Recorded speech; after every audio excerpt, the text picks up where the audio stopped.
Aleister Crowley, o homem mais perverso do mundo. Você já ouviu falar do homem conhecido como a Besta 666? Aleister Crowley, o ocultista que chocou o mundo no início do século XX, continua a ser uma figura envolta em mistério, polêmica e fascínio. Hoje, conheceremos sua vida repleta de magia, controvérsia e rebeldia. Se você gosta desse tipo de conteúdo, nos ajude, curtindo, comentando e compartilhando nossos vídeos. Inscreva-se em nosso canal e fortaleça a nossa comunidade. Crowley nasceu em 12 de outubro de 1875, em Royal Leamington Spa, Inglaterra, em uma família religiosa rigorosa. Seus pais eram membros da seita cristã Plymouth Brethren. A morte de seu pai, quando Crowley tinha 11 anos, foi um marco em sua vida. Ele começou a rejeitar os ensinamentos religiosos da família e a questionar a moralidade imposta. O relacionamento com Berta, sua mãe, não era bom. Ela constantemente chamava-o de besta, em referência ao diabo, apelido que futuramente Crowley abraçaria. Crowley entrou na Universidade de Cambridge, onde explorou poesia, esoterismo e sexualidade. Em 1898, juntou-se à Ordem Hermética da Aurora Dourada, Golden Dawn, uma sociedade secreta dedicada ao ocultismo e à magia. Decepções e conflitos com outros membros da ordem o levaram a fundar seu próprio caminho espiritual. Em 1904, durante uma viagem ao Egito, Crowley teria recebido uma revelação divina de uma entidade chamada Aiwass, que ditou o Livro da Lei. A filosofia central do livro era: faze o que tu queres, há de ser o todo da lei. Esse lema tornaria Crowley um símbolo de liberdade pessoal, mas também de polêmica. A mídia britânica apelidou Crowley de o homem mais perverso do mundo, devido aos seus rituais que incluíam sexo, uso de drogas e experimentação de limites sociais. Em 1920, fundou a Abadia de Telema, uma comunidade espiritual na Itália. Um dos lemas mais importantes do movimento hippie é o que? Sexo, drogas e rock and roll. Isso. É Crowley 100%. Faça o que tu quiseres. Faça o que tu queres, essa é a lei. O próprio Raul Seixas, né, falava isso. Falava da sociedade alternativa, né? Então, Viva. vamos falar sobre isso. Legal, isso é legal pra caramba. Como que começa a surgir esse papo de liberdade sexual, drogas e tal? Então, o Crowley, quando ele foi pro Egito, na lua de mel, e a esposa começou... Estamos falando de que época isso? Cara, isso aí acho que é 1800 ainda. Porra! Finalzinho, deve ser 1890 e tal, é final do século XIX. Coloca lá. Se vocês quiserem foto do rapaz. Conferir aí, dá até ver a data também. Também vê a data. Isso é facinho de achar, né? Bota lua de mel, Crowley, Egito, você vê a data. O que acontece? Ele recebe... Imagina, o cara tá com a noiva ali, com a esposa, e ela incorpora uma entidade e começa a falar: você foi escolhido para ser o apóstolo da nova era. Os deuses do Egito te escolheram para você pregar essa mensagem. Aí o cara, poxa, é uma responsabilidade, né? E a entidade que a esposa canalizou era um arauto de Horus, um representante de Horus. E aí ela fala para ele: ó, senta aí e anota tudo que eu vou te falar. Ele anota o livro da lei dele, que tem o Telemann, que faça o que você quiser, essa é a lei. Esse é o cara? É um dos visuais do Crowley, né? Ele tem várias fases, várias imagens. Eu vi uma mais velha dele. Você vê que essa ele tá com um negócio ali meio egípcio, né? Parece egípcio. um faraó. Então o Crowley, que vem de uma família evangélica, né? Ah, é? Só que era uma família evangélica muito radical, né? Muito, não pode fazer nada. Né? Só que é uma família evangélica e ficou rica vendendo bebida, pô. O quê? Eles tinham uma... Porra, aí? Ele destilava bebida, pô. É um negócio... Total. Se eu fosse... A mãe falava, se fosse hoje, não pode jogar esses videogames aí de GTA, não. Ele fala, pô, mas você vende bebida, pô. Você quer o quê? Então você já tinha uma brecha, né? Acho que a família... Total. E o moleque era meio... O Aleister Crowley, criança, ele era meio atacadinho.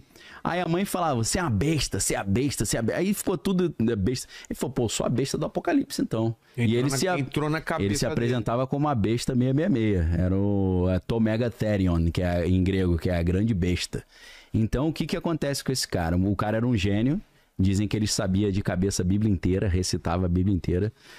Ele foi estudar literatura em Oxford, ele era alpinista também, ele era poeta, ele tinha uma série de facetas, né? E aí esse cara começa a se envolver com uma sociedade chamada Golden Dawn. Ali na Golden Dawn ele conhece esse esoterismo e tal, né? O misticismo. E aí ele mergulha profundo nesses conhecimentos, tentando entender os símbolos secretos. E aí ele se envolve com a OTO, que é a Ordo Templi Orientis. A Ordo Templi Orientis vai levar muitas interpretações do obelisco, da pirâmide para essa questão mais sexual. E aí vai ter muitos rituais assim de magia sexual e tal. E obviamente isso atraía muito mesmo, né? O cara, pô, é mais divertido que ficar contando historinha com um monte de velho na maçonaria. O cara, acho que eu vou passar pra essa outra aí. Essa ordem começa na Alemanha. E aí depois ele assume o controle dessa ordem.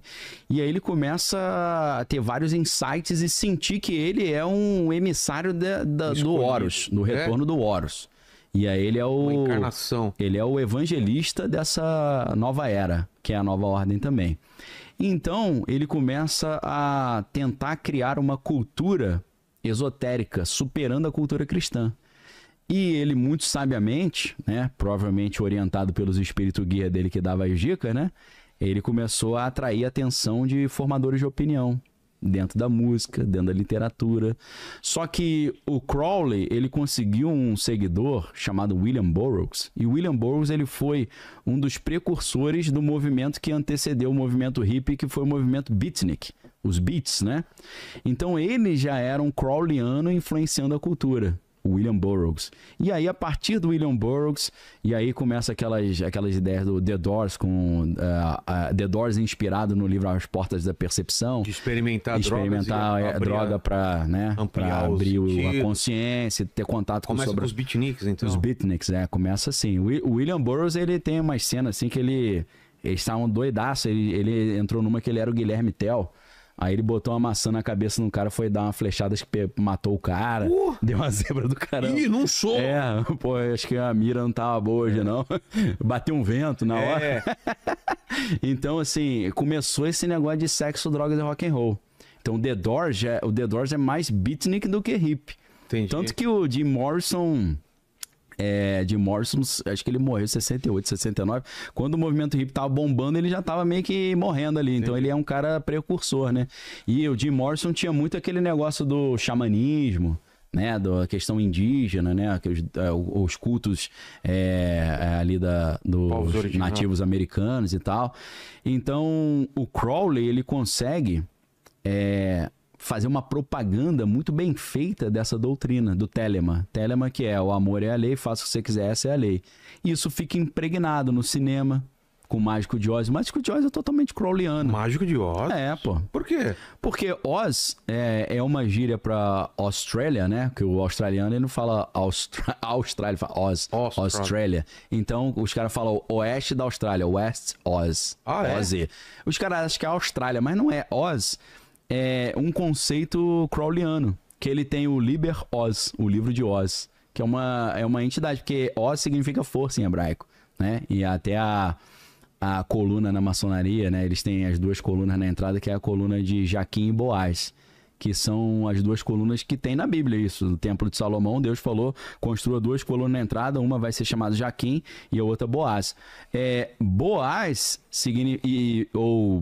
Boaz em hebraico e B-Oz é a mesma coisa, né? Na verdade, em hebraico está escrito B-Oz. B é no e Oz é força. E Jaquim é nele está. Então, as duas colunas Jaquim e Boaz significa nele está a força. Sim. Então, o conceito de Oz é um conceito crowleyano. No Mágico de Oz, quando você olha a simbologia do Homem de Lata, o leão... Tem as bruxas, né? Tem as bruxas? A bruxa do mal. A menina é levada da acho que é Dorothy, né? A Dorothy, sim, com o cachorro para um outro mundo. Sim. Nesse outro mundo tem um cara que domina, sim, que é mau ou não? Eu acho que é apresentado como mal ali, pelo menos no início ali do filme. Aí tem uma bruxa boa, a bruxa do leste, a bruxa ruim, tem o Homem de Lata, que quer um coração. Sim. O leão que é medroso. E isso. Agora o de palha. Olha lá, e o Homem de Palha, que quer o cérebro. Sim. Qual que é eu acho que é isso, né? Então, mas qual seria a ideia, então, ela representaria o que? Essa busca de conhecimento, de... Essa busca de entender o segredo, né? Entender quem domina, quem que tá por trás. E quando chegar lá... É como se fosse uma alquimia. É uma ascensão, como se fosse a jornada do herói. Sei. É uma ascensão alquímica que tem dentro dos ritos iniciáticos, né? A Dorothy tá fazendo isso, tanto que ela descobre o que tá por trás da cortina. E ela descobre ali quem tá... a manivela que tá tocando, né? E aí você vai descobrir que é a luz sem fim, que, né, pro Crowley é o Lúcifer que vai trazer o Horus à tona, né? O Lúcifer é essa consciência luciférica, né? Que vai trazer o esclarecimento, né? Como se fosse a árvore do conhecimento do bem e do mal.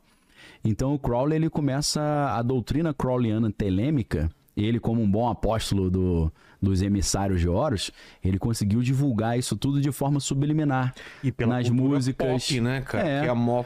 Porque uma coisa é o Crowley chegar no meio de uma praça lá no Hyde Park, lá na Inglaterra, e falar, o seguinte, agora é telema, tá? Lá. Aí o cara fala, meu irmão, isso é palhaçada. Agora, você vê um filme, tu escuta uma música, daqui a pouco você introjetou aquilo, porque quando você escuta um discurso religioso, seu espírito crítico tá aguçado. Você fala, não quero, não aceito.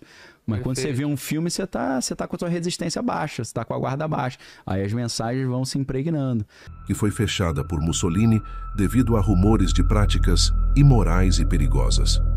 Nos últimos anos de sua vida, Crowley enfrentou problemas financeiros e de saúde, morrendo em 1 de dezembro de 1947.